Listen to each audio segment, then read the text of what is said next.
So I don't like hardware. That's why I'm a software engineer. Hey, it's Kennedy, Almost Engineer. Now, I had a similar problem with you. It took electrical engineering my first few years of college, and I realized this is not my calling. Like, building circuits from scratch can be difficult.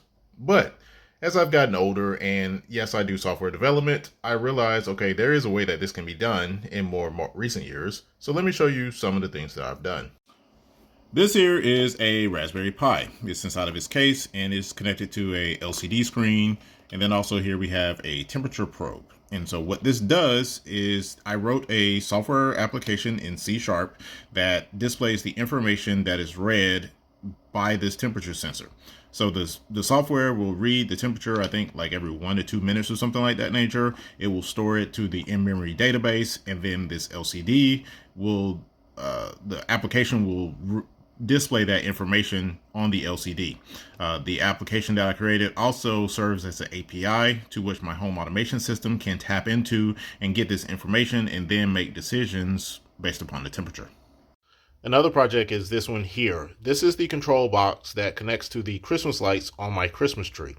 I run a Christmas light show every year, and this one is actually brand new for the 2022 year, so I'll be continuing to use this in years going forward.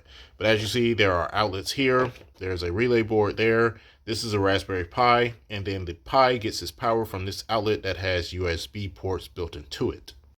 Now, the software that runs on the Raspberry Pi is called Falcon Pi Player, and you have to configure it to utilize the GPIO pins, which is this loop of wires here that are then connected to the the relay board.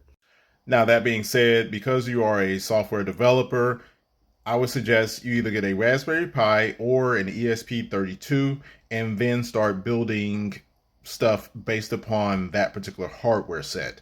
It is fairly easy to wire up. Yes, you can get it wrong, so you do have to be mindful of what you're connecting and where you're connecting it to. However, the purpose of Raspberry Pi originally was for it to be a teaching tool that is used in schools to get kids engaged into STEM.